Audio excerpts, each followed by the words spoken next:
পরিকল্পিত উপায়ে বাংলাদেশকে বিশ্বকাপ থেকে বাদ দিয়েছে বিসিসিআই। মুস্তাফিজের আইপিএলে দল পাওয়াকে তারা এক প্রকার ট্রাম্প কার্ড হিসেবেই ব্যবহার করেছে, আর এটাকে পুঁজি করে লিটন, সাইফ, তামিমদের বঞ্চিত করা হয়েছে বিশ্বকাপ থেকে।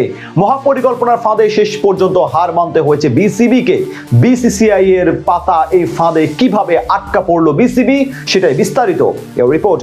মুস্তাফিজকে নিলাম থেকে দলে কেনার পর বাদ দেওয়া, এরপর নিরাপত্তা ইস্যুতে বাংলাদেশের বিশ্বকাপ খেলতে ভারতে না যাওয়ার সিদ্ধান্ত, আর সবশেষ বাংলাদেশকে বিশ্বকাপ থেকে বাদ দিয়ে স্কটল্যান্ডকে ঢোকানো, এই সবই কি নিছক কাকতালীয় কোনো ঘটনা, নাকি এর পেছনে লুকিয়ে আছে গভীর কোনো ফাঁদ, যেই ফাঁদে পা দিতে বাধ্য করা হয়েছে বাংলাদেশ ক্রিকেট বোর্ডে, আর যার ফলাফল মাত্র 3 সপ্তাহের মধ্যেই বাংলাদেশকে বিশ্বকাপ থেকে বাদ দিয়ে দিয়েছে আইসিসি। তাদের বদলে বাছাই পর্বে বাদ পড়া দল পেয়েছে বিশ্বকাপের সুযোগ। প্রশ্ন উঠছে, বিসিসিআই কি তবে আগে থেকেই বাংলাদেশকে বাদ দেওয়ার পরিকল্পনা করেছে?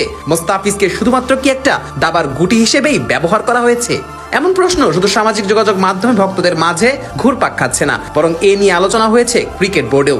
এমনকি বিসিবির সহসভাপতি ফারুক আহমেদ তো এক প্রকার স্বীকার করে নিয়েছেন, হয়তো বিসিসিআই এর পক্ষ থেকে এই ফাঁদে ফেলা হয়েছে বাংলাদেশকে। পুরো ঘটনার প্রবাহের দিকে যদি নজর দেওয়া হয়, তাহলে দেখা যাবে এর সূত্রপাতটা হয়েছে আইপিএল এর নিলাম থেকে, যেখানে প্রায় 9 কোটি 20 লাখ রুপিতে মুস্তাফিজকে দলে ভেড়ায় শাহরুখ খানের মালিকানাধীন কলকাতা নাইট রাইডার্স। আর এরপর থেকেই উদ্দেশ্য প্রণোদিত ভাবে মুস্তাফিজকে কলকাতার জার্সিতে খেলতে না দেওয়ার দাবি তোলা হয়, যার জেরে শেষ পর্যন্ত বিসিসিআই এর পক্ষ থেকে মুস্তাফিজকে বাদ দেওয়ার নির্দেশনা দেওয়া হয়। যদিও এখানে ঘটেছে অদ্ভুত এক ঘটনা, কেননা মুস্তাফিজকে বাদ দেওয়া নিয়ে বিসিসিআই এর এই নির্দেশনার কথা জানতেন না খোদ বোর্ডের শীর্ষ অনেক কর্মকর্তাই, এমনকি গণমাধ্যমে এসে সেটা প্রকাশ্যেও জানিয়েছেন অনেকে।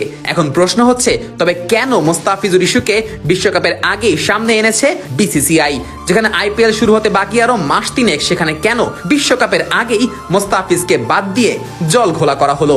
তাছাড়া আইসিসি থেকে পাঠানো নিরাপত্তা কমিটির মেইলেও ভাষাগত দ্বিচারিতা প্রকাশ পেয়েছে, যেখানে বিসিবিকে জানানো হয় বাংলাদেশ ভারতে খেলতে গেলে মাঝারি আকারের ঝুঁকি থাকতে পারে, সেখানেই আবার বিসিবিকে ভারতে দল পাঠাতে উদ্বুদ্ধ করে আইসিসি। ব্যাপারটা যেন ধরি মাছ না ছুঁই পানি। আইসিসি একদিক দিয়ে বলছে বাংলাদেশের কিছুটা ঝুঁকি থাকতে পারে, আবার তারা নিজেরাই বাংলাদেশকে খেলতে যাওয়ার জন্য বারবার চাপ সৃষ্টি করছে।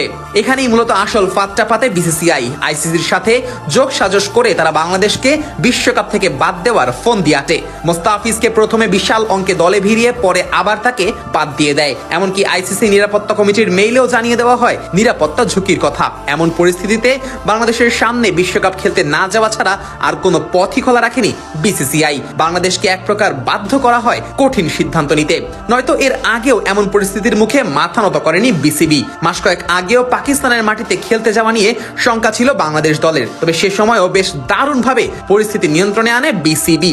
কিন্তু এবার আর আইসিসি ও বিসিসিআই এর ফন্দির সাথে পেরে ওঠেনি বুলবুলের বোর্ড। তাই তো এই শতকে প্রথমবারের মতো বিশ্বকাপে খেলার সুযোগ থেকে বঞ্চিত হলো টাইগার ক্রিকেটাররা।